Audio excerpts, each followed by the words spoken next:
Heraldo Podcast, un lugar para tus oídos. ¿Ustedes han tenido un pleito conyugal en un restaurante?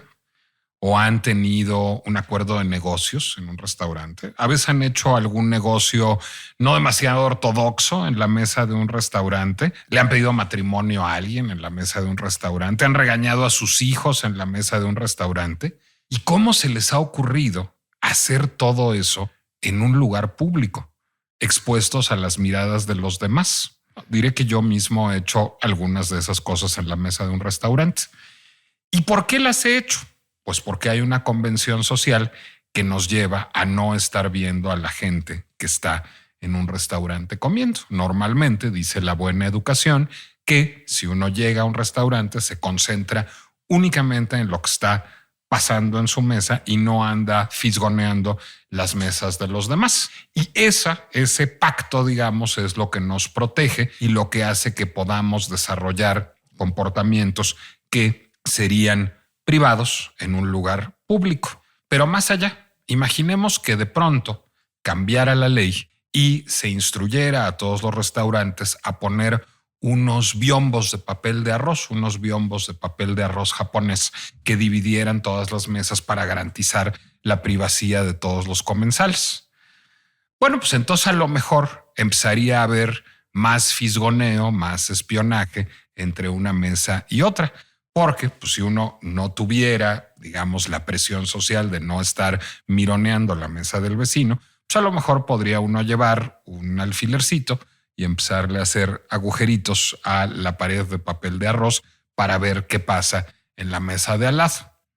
Bueno, lo que acabo de hacer es una parábola de la sociedad de vigilancia digital, como la llamamos en nuestro tiempo. Pero no es una idea mía, es una idea de un filósofo y escritor que se llama David Brin y que, palabras más, palabras menos, habla exactamente de esta metáfora en un libro que se llama The Transparent Society, la sociedad transparente, en donde él pugna por una sociedad de la vigilancia, por una sociedad transparente. Es decir, lo que dice Brin es falso que una sociedad en donde todos nos vigilemos a todos, sea una sociedad opresiva, dice al contrario. Justamente las herramientas del mundo digital lo que permiten es que todos seamos responsables de nuestros actos, todos seamos sujetos de rendición de cuenta, porque todos nos están viendo y nosotros estamos viendo a todos. Bueno, sí, nada más que hay algo que no dijo David Brin a todo esto. Imaginen ustedes que ese restaurante tiene un micrófono abajo de cada mesa y que entonces todo lo que sucede en las mesas de ese restaurante queda grabado. Bueno, lo que está diciendo el Congreso de Estados Unidos hoy es que eso está bien siempre y cuando los micrófonos no sean chinos. Así es la pinche complejidad de la posible prohibición de TikTok en Estados Unidos.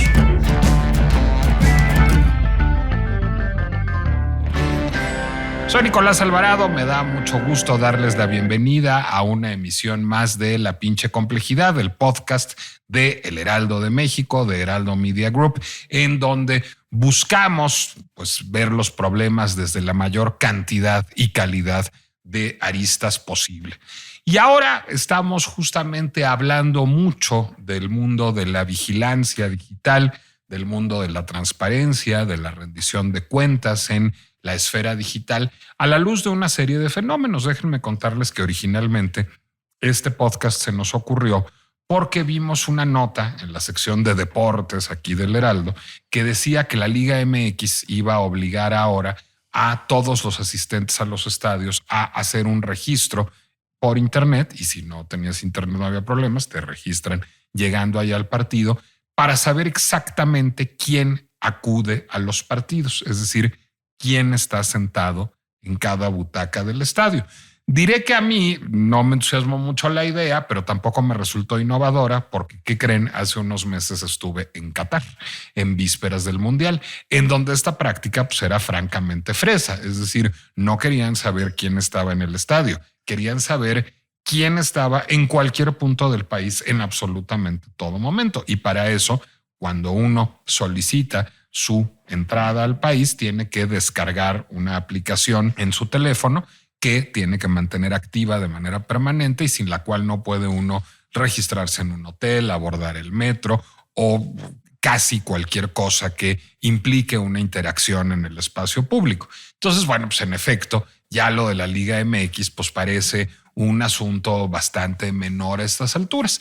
Y estábamos pensando, digamos, en las maldades y bondades de esa sociedad transparente que algunos celebran tanto y otros condenan tanto, cuando de pronto empezó a estar muy presente en los medios de comunicación de todo el mundo la discusión sobre TikTok. Por si ustedes no lo saben, hay congresistas y hay senadores estadounidenses que están muy empeñados en prohibir TikTok en Estados Unidos por la razón de que lo que ellos sostienen es que hay un gran almacenamiento de datos por parte de esta empresa que podría terminar, de datos de ciudadanos estadounidenses, que podría terminar en manos del gobierno chino para quién sabe qué oscuros, arcanos y misteriosos propósitos. Bueno, justamente para entender si TikTok es el anticristo o es solo una de tantas formas del anticristo, o si en realidad todos deberíamos de vivir en una sociedad absolutamente transparente, como dice David Brin, es que invitamos hoy a un consultor en estrategia digital, en información, en tecnología, y a uno de los hombres con los que yo más disfruto hablar de estos temas apocalípticos en el mundo, que es León Ruiz. León, TikTok es la peor forma posible de las herramientas de la sociedad de vigilancia digital, o nada más es una como tantas otras, pero es China. Hola Nico, ¿cómo estás? Un placer estar aquí. Gracias por invitarme. Híjole, yo creo que es una cara más de este anticristo del que estás llamando. Es decir, no creo que TikTok sea uno de los pioneros en este capitalismo de vigilancia que hablamos.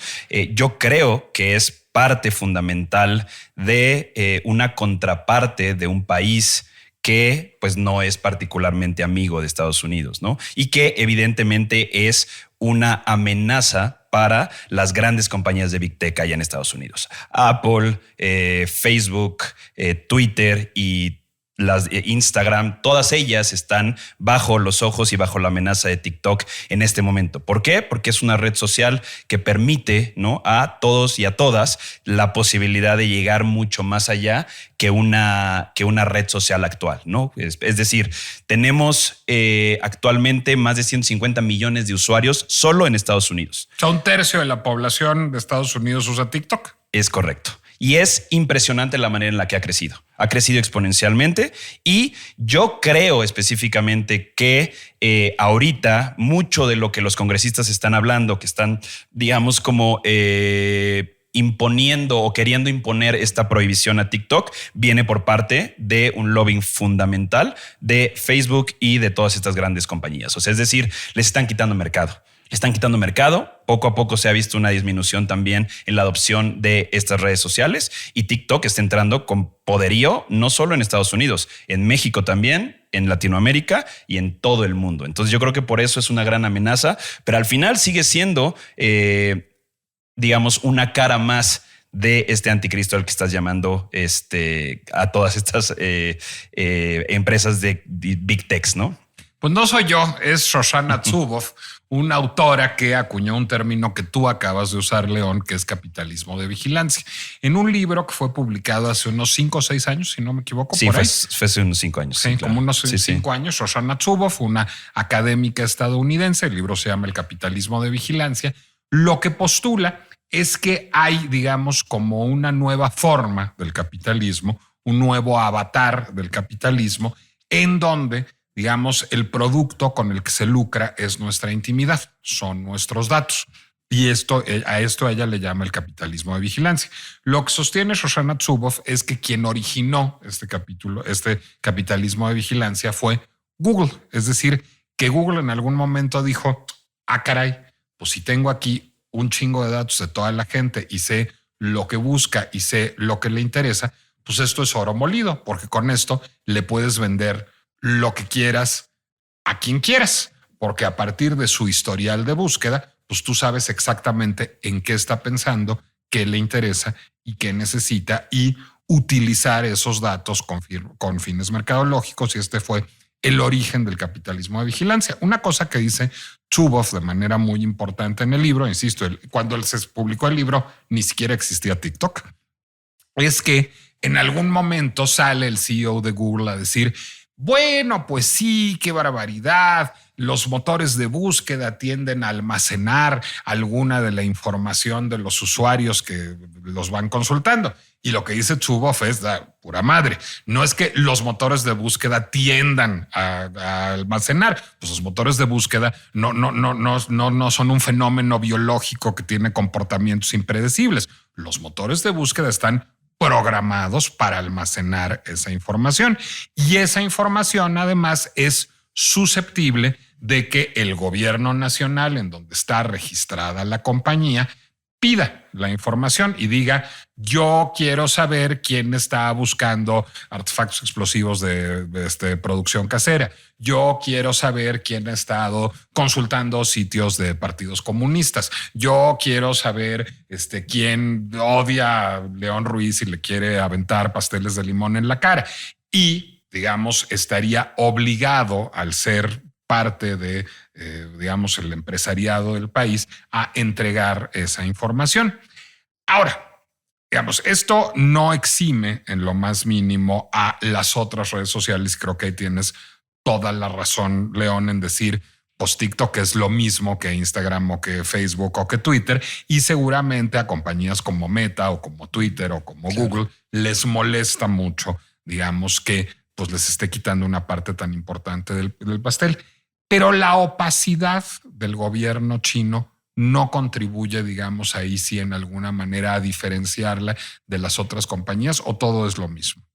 No, yo creo que ahorita en este caso, lo hermético del gobierno chino y lo hermético también de la misma aplicación es precisamente lo que les da miedo, ¿no? a Estados Unidos particular. Entonces, yo creería que al no conocer cómo está, digamos, configurada la aplicación o cómo es que tiene estas aristas, ¿no? de almacenamiento de datos o de trazabilidad de los mismos dispositivos, es lo que les da miedo. Dice, es que cómo es que nosotros tenemos y conocemos qué es lo que hacemos con los datos, pero no conocemos qué hace China con esos datos de TikTok y cómo está entrando. Es una manera de entrar a la sociedad de Estados Unidos a través de puertas pues desconocidas porque no sabemos específicamente cómo está configurada la aplicación, ¿no?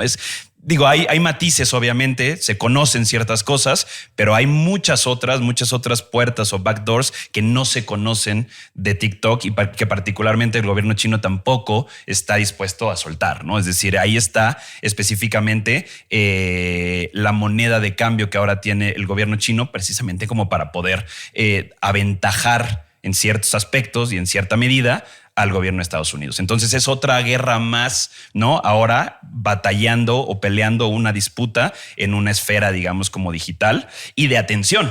Porque recordemos que específicamente lo que buscan este tipo de aplicaciones o de herramientas digitales es nuestra atención.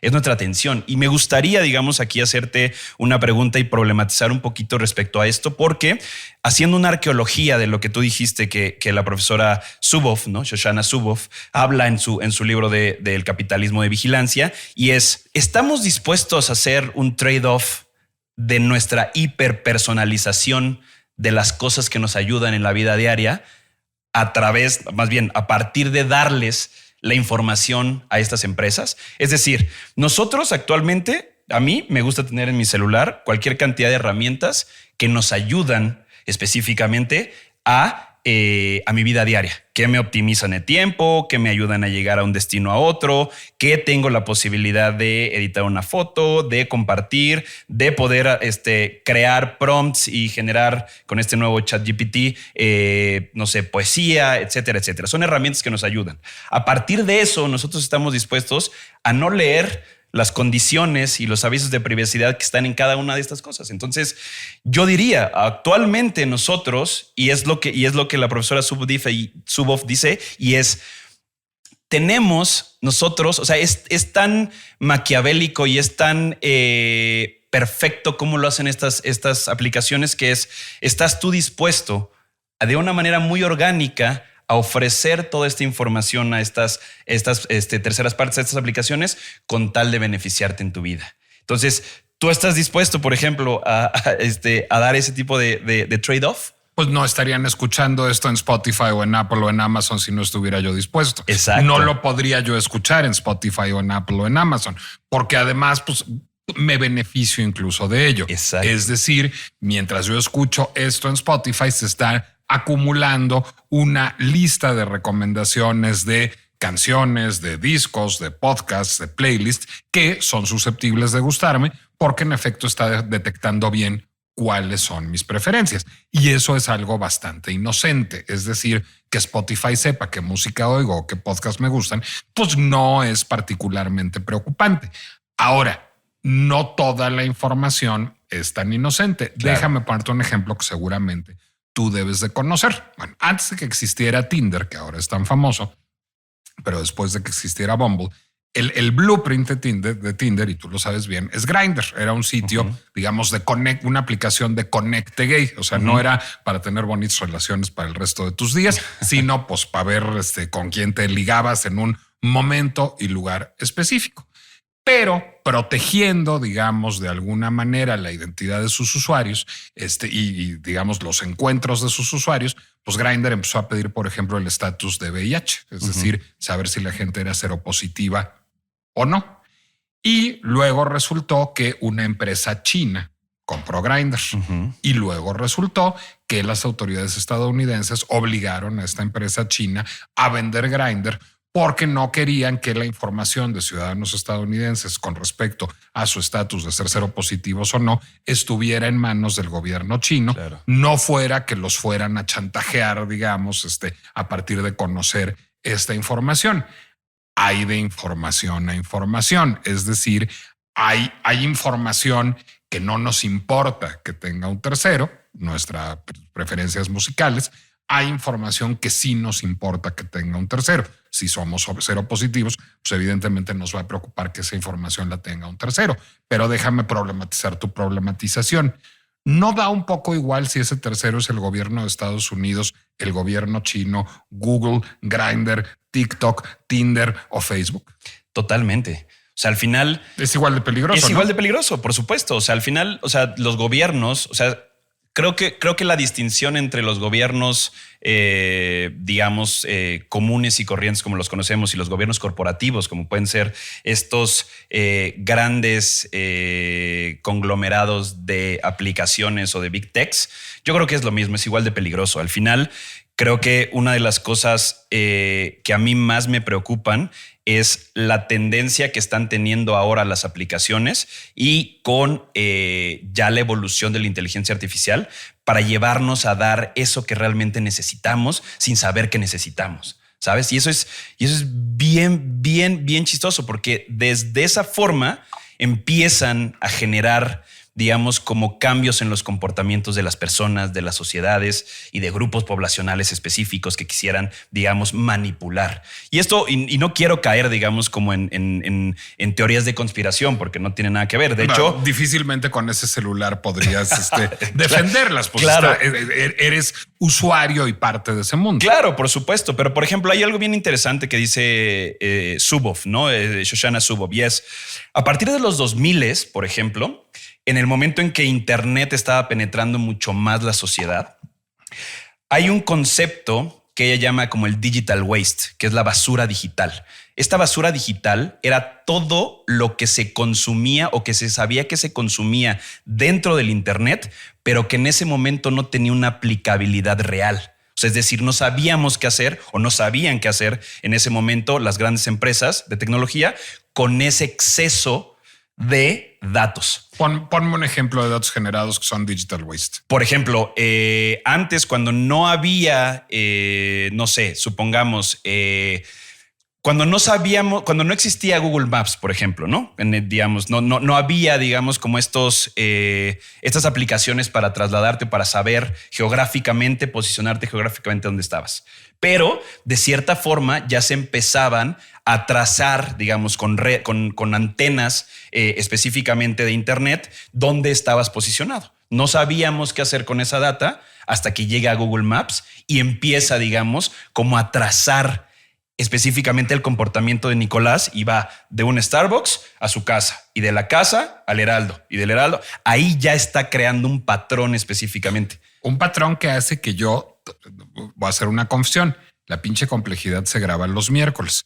Todos los miércoles a las 9 de la mañana, cuando yo entro a la aplicación de Uber, me aparece Heraldo Media Group, y nunca que no sea miércoles. Es decir, la aplicación sabe que yo los miércoles vengo al Heraldo. Exactamente. Eso, por ejemplo, en un principio no se conocía qué podíamos hacer con esto, ¿no? Evidentemente, por ejemplo, también la trazabilidad de las páginas de Internet en su momento, ¿no? Cuando yo entraba a Altavista y me saltaba a Geocities y me saltaba a Latin Chat, etcétera, pues no sabíamos qué hacer al final, ¿no? No había, digamos, como esta aplicabilidad a este tipo de datos. Entonces, estos datos, Google empieza a saber que pueden ser la base o fueron la base de los modelos predictivos específicamente.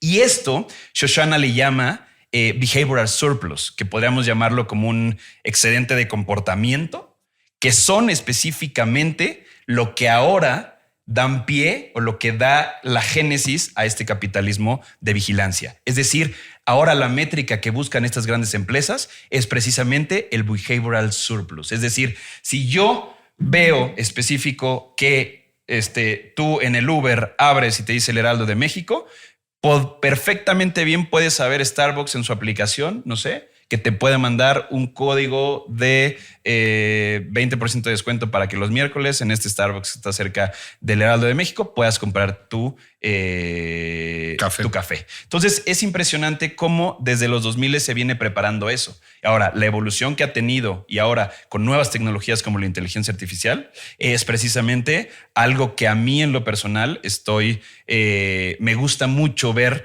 cuál va a ser la evolución de esto y qué tienen los gobiernos para empezar a legislar a partir de pues la privacidad y de esta vigilancia que estamos teniendo constantemente. Cuando dices te gusta mucho como ejercicio intelectual o te gusta mucho como ciudadano? No, me gusta mucho como ejercicio intelectual. O sea, ¿y como ciudadano? Como ciudadano me da un poco de miedo, pero vuelvo a lo mismo. O sea, caería yo en una contradicción si te dijera que no estoy dispuesto a dar ese trade-off. ¿Por qué? Porque me ayuda. O sea, al final te diría, no, es que hay que hacer algo en contra de... Pues no, o sea, al final, pues me ayuda. O sea, la tecnología me ayuda de cierta forma. Ahora, ¿hay que problematizarlo? Sí, claro. O sea, hay que problematizar y hay que tener en perspectiva que esto también puede afectar o que nos afecta como sociedad, digamos, en un nivel macro, ¿no? Ahora, tú hablas del hermetismo de TikTok. ¿Qué no sabemos de TikTok que sí sepamos de Facebook o de Instagram o de Twitter? Pues fíjate que esa es una gran pregunta, porque también, digamos, hay o existe cierto hermetismo de las big techs hacia nosotros, digamos, público en general, usuarios, investigadores, etcétera.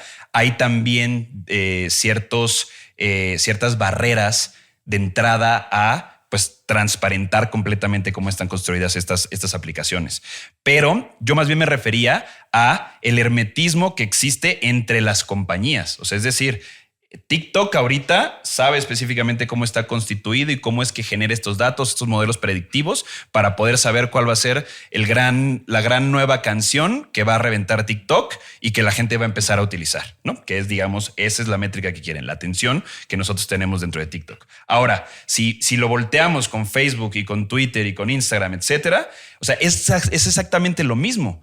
Nada más que ellos saben específicamente que no hay forma de competir en este momento con TikTok porque no se sabe cómo es que es tan appealing o es tan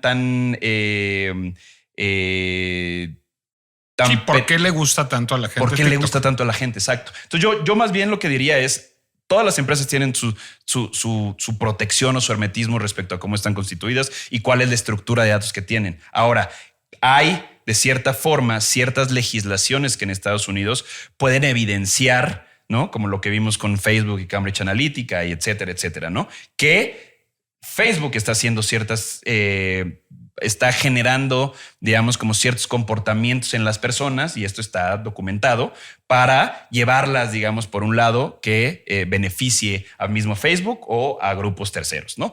Entonces, yo creo que el hermetismo de TikTok viene, digamos, como emparentado al hermetismo de China también, ¿no? Como sociedad y como gobierno. Ahora, en Estados Unidos hay ciertas legislaciones que pueden evidenciar un poco más de qué forma están utilizando tus datos. Por ejemplo, Apple ha sido pionero, por ejemplo, y eso sí lo puedo decir, en pedirle a los usuarios, y esto sí es verdaderamente by the book, o sea, lo hacen muy bien, y es: te piden si esa aplicación tú le permites que te traquee, ¿no? Entonces eso, por ejemplo, es algo que tiene Apple y que lo ha llevado, digamos, a ser una plataforma que pueda, digamos, ser pionera en resguardar los datos de las personas y específicamente la movilidad, porque ahora los comportamientos son a partir de cómo me muevo con mi dispositivo móvil, ¿no? Shoshana Zuboff postula a Apple como la menos malvada de las 5 grandes empresas de tecnología, justo por mecanismos como eso. Ahora, también lo que dice Zuboff, y tiene todas las razones, Apple y Amazon la tienen tantito más fácil, porque Apple y Amazon viven en gran medida de vender productos físicos. Una computadora, un teléfono, un Apple TV o un libro, un suéter, unas naranjas. Es decir, no dependen únicamente de la data. La data es parte de su modelo de negocio, pero no es todo su modelo de negocio. En el caso de Meta o de Twitter o de TikTok es todo su modelo de negocio. De eso viven. Ahora, déjame también reforzando lo que tú hablas de este trade-off que hacemos con estas empresas. Ok, yo vengo los miércoles a las 9 de la mañana al Heraldo de México y eso le puede permitir a Starbucks venderme un café. ¡Wow! ¡Qué expuesto que estoy! Es decir, pues es bastante inocente información. Claro. Tan es inocente que la puedo anunciar aquí en... ¿Qué creen? Yo todos los miércoles a las 9:30 de la mañana tomo un Uber y vengo a un edificio en la Colonia del Valle. ¡Uy! ¡Qué info! O sea, pues eso no tiene ninguna importancia. No habría entonces, digamos, que regular qué información pueden almacenar las empresas y qué información no. O sea, no es básicamente ese el tema fundamental. ¿Qué me preocuparía? Me preocuparía que en la mañana me fui a hacer análisis de rutina y me preocupa que esos análisis los voy a ver en el sitio del laboratorio en 3 días y pues no sé si soy tan fan de que Google tenga mi colesterol almacenado, sobre todo porque pues no sé si yo quiero que esa información esté en manos de las compañías de seguros cuando voy a contratar un seguro. No estoy hablando ya de nada terrible ni gravísimo de secretos inconfesables. Nada más, pues no estoy seguro si quiero que Seguros GNP sepa que mi colesterol bueno está bajito. Y esa información supongo que se queda en un servidor de Google porque me va a llegar por un mail. No es un tema de legislación finalmente. Totalmente. O sea, yo creo que sí es un tema de legislación. Ahora, creo que lo que acabas de decir es bien interesante. Hay comportamientos que para nosotros, y eso también es lo más perverso de estas empresas, que lo hacen parecer precisamente inocente, ¿no? O sea, al final, si nosotros le estamos dando, descargamos una aplicación, le damos consentimiento de que puedan avisos de privacidad, etcétera, compartir datos personales, etcétera. No leemos todo lo que está ahí porque nos tardaríamos. Bueno, pues es famoso el chiste de que la de Amazon dice que queda invalidado todo pedido en caso de apocalipsis zombie. Claro, sí. O sea, son cosas que, o sea, perversas, tan perversas que, o sea, no nos ponemos a leer todo eso. Pero bueno, el punto es un tema de legislación, por supuesto. Es un tema también de transparentar qué tipo de datos están requiriendo de nosotros. Y es a donde iba. O sea, nosotros lo podemos ver y creo que eso es lo que quieren las grandes empresas meternos en la cabeza, y es esta manera tan orgánica de dialogar con este tipo de aplicaciones que te puedas decir, pues es que, pues en realidad, ¿qué van a saber de mí? ¿No? O sea, ¿qué pueden sacar de mí si yo les digo todo? Tengo el colesterol alto, tengo los triglicéridos altos, tengo un problema endocrinológico, ¿no? Entonces es como, digo, es algo que yo puedo decir, ¿no? Pero ¿qué pueden hacer ellos? O sea, la intención, o más bien lo perverso, es la posibilidad que tienen ellos a partir de estos datos que nosotros no conocemos, precisamente para hacer algo más que ahorita no conocemos qué es.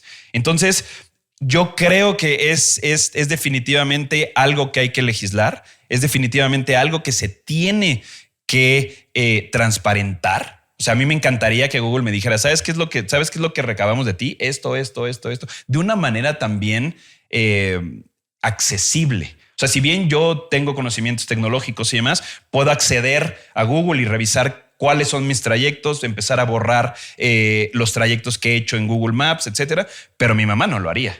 Mi papá tampoco lo haría, ni siquiera sabe específicamente cómo hacerlo, ¿no? Y eso pasa con el grueso de la población. Las personas que no tienen lo que se le conoce como salubridad digital, ¿no? Y es decir, pues tratar de cuidarte lo más posible para no ser vulnerado en un futuro, ¿no? Y esto podrá sonar un poco a teorías de conspiración, pero lo vemos diario. O sea, lo vemos y con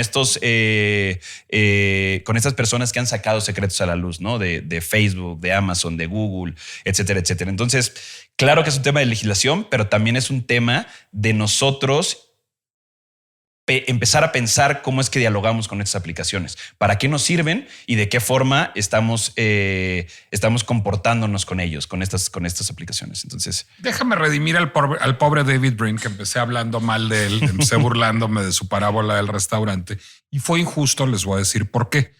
Porque The Transparent Society de David Brin, es que también hay un Transparent Society de Byung-Chul Han que cita a David Brin, pero no. The Transparent Society de David Brin es un libro muy viejo.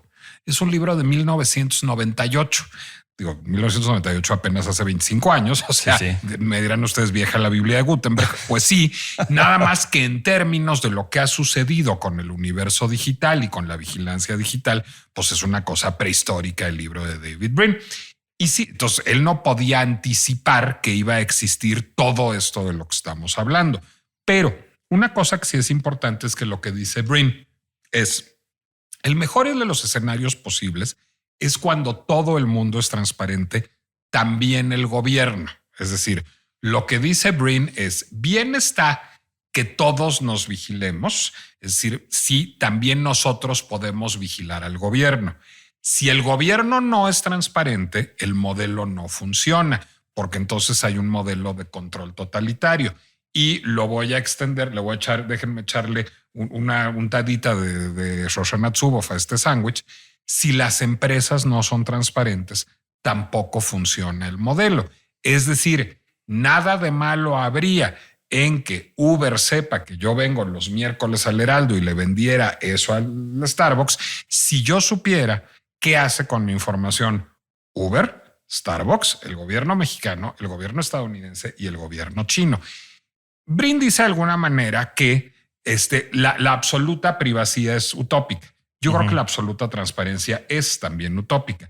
Y creo que estos grandes, digamos, conglomerados empresariales, lo mismo que los gobiernos nacionales, difícilmente serán más transparentes. Hay casos, digamos, patológicos como el de China, pero pues hay bastante opacidad en los entornos empresariales y gubernamentales en todo el mundo.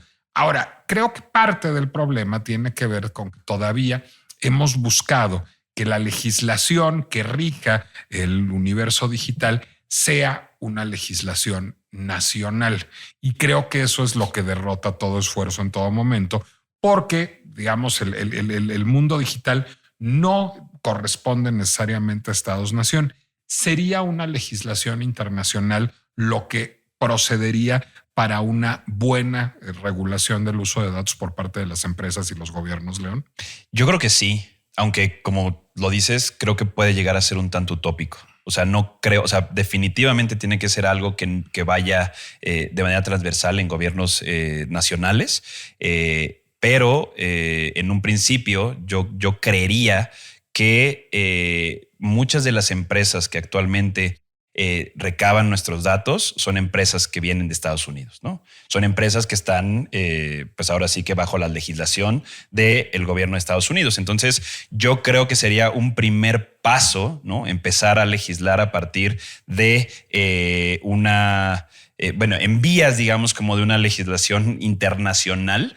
No soy experto en derecho, no sé si eso pueda ser posible, pero yo creo que sí, definitivamente debe de haber un agente regulador precisamente para todas estas empresas que están haciendo constantemente y que están lucrando de cierta forma con toda la información que generamos. Entonces, yo diría que sí, estoy completamente de acuerdo, aunque considero que es un tanto utópico llegar a ese nivel, precisamente porque pues el modelo de negocio está basado en eso también. Entonces, si nos metemos con la rentabilidad de una empresa de este tipo y que va a tener implicaciones en los márgenes que tiene, esta legislación va a tener implicaciones sobre los márgenes que tienen estas empresas, yo creo que va a ser imposible que se puedan regular, precisamente por el mismo mercado, ¿no? Entonces, lo vería bien, pero yo no le dejaría toda la responsabilidad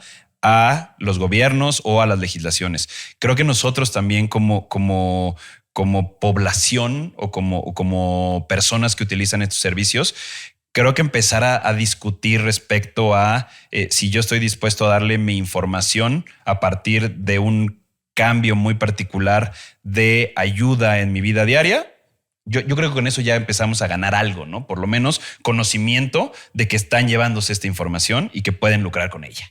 ¿Cuáles son esas buenas prácticas de salubridad digital con respecto a nuestra información? Digamos que cualquier ciudadano de a pie, o sea, que tu papá o tu mamá o mi mamá pueden aplicar, digamos, de manera cotidiana. Mira, yo creo que una principal es, hay muchísimas que se me vienen a la mente. Yo creo que una particular es saber para qué son las aplicaciones, ¿no? O sea, el conocimiento de las aplicaciones y cuál es, digamos, como la propuesta de valor que tienen hacia ti. Porque hay muchas veces estamos descargando aplicaciones, juegos que también hemos visto que tienen implicaciones para compartir o para entrenar modelos como estas aplicaciones que te hacían viejito o que te hacían más joven o cara de bebé, etcétera, ¿no? Yo creo que conocer específicamente cuál es la propuesta de valor de cada una de estas aplicaciones es lo primero. Segundo es tener contraseñas seguras, ¿no?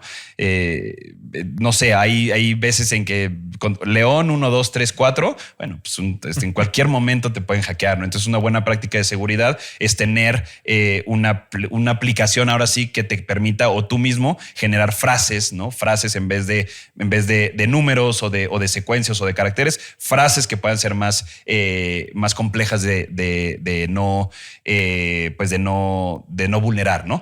Y otra de las cosas es pues no compartir tu ubicación, ¿no? Diaria. O sea, también hay aplicaciones que te dicen, oye, pues es que para esto tengo que compartir tu ubicación. Digo, entiendo que algunas sí, Uber, Google Maps, etcétera, Waze, etcétera, es así. Pero hay otras que te piden específicamente eso y que realmente no deberías tú de estarles compartiendo la privacidad, ¿no? Y bueno, ya si nos vamos a niveles más grandes, pues una red privada, una VPN, ¿no? O sea, pero eso ya son conocimientos como mucho más particulares. O sea, navegar con el VPN todo el tiempo, aunque no estés yendo a un sitio de otro país. Dependiendo qué es lo que vayas a hacer. O sea, te digo, o sea, si estás, y esto es simplemente para que no te vean para que no te lleguen anuncios hiperpersonalizados. Claro, puedes utilizar una VPN y puedes estar en Alemania, puedes estar en Austria y puedes estar en Argentina, brincando cada 15 minutos, ¿no? Pero, digamos, estos ya son específicamente para activistas, para personas que tienen, digamos, como ya otro tipo de juego en la sociedad, ¿no? Yo lo digo más como activistas porque, evidentemente, pues las personas que cometen crímenes o que están inmiscuidas en el narco, pues pueden utilizar estas mismas herramientas también para ser indescifrables digitalmente, ¿no? Tú tienes muchos clientes en el sector privado, en el sector público, en la academia, eres un consultor muy exitoso y respetado. Quiero que imagines que te acaba de caer un nuevo cliente. Te acaba de caer como cliente un senador gringo y te está diciendo, León, ¿qué voy a hacer con TikTok? ¿Qué tengo que ir a decir mañana? ¿Qué me debe preocupar? ¿Qué debo defender? ¿Qué le dirías a ese cliente? Es una muy buena pregunta. Yo creo que en principio, a mí lo que me gustaría, o sea, yo lo que le recomendaría es qué papel quieres jugar, ¿no? Dentro de, o sea, que soy un defensor de la libertad y del derecho. Perfecto. ¿Cuál es la narrativa que quieres jugar? ¿No? La narrativa de los jóvenes, una narrativa un poco más, pues, no sé, con mucho más seria, ¿no? O sea, porque ¿a quién le quieres hablar? ¿Cuál es tu público también último, ¿no? ¿Cuál es tu target? ¿A quién quieres tocar? A la posteridad, a la historia. Es decir, ¿qué es lo correcto que debe hacer el Senado estadounidense? Yo creo que entrar a toda esta dinámica de TikTok. O sea, lo hemos visto, por ejemplo, con Marcelo Ebrard. O sea, no prohibir TikTok. No, para nada. No. O sea, yo creo que, o sea, caer en la prohibición de TikTok es otra forma más de pues como de inhabilitar, o sea, de inhabilitar una herramienta más para la sociedad. Y yo la verdad es que no considero que hay que banearlo, o sea, que hay que quitarlo. Al contrario, o sea, si vamos o sea, un ejercicio de transparentar eso sería mucho mejor. O sea, creo que ahorita, por ejemplo, el CEO de TikTok, si empezara a hablar acerca de los números y de cómo está construido y demás, sería un pionero, digamos, como en la evidencia de la misma aplicación y qué rol juega creo que eso ganaría muchísimos adeptos y muchísimos nuevos usuarios, ¿no? De TikTok, pero no, de ninguna manera lo banearía. Al contrario, le diría, pues entremos a hacer una estrategia en TikTok importante para nuevas audiencias y para que conozcan específicamente cuál es tu trabajo y cuál es tu posición respecto en el Senado, ¿no? de Estados Unidos.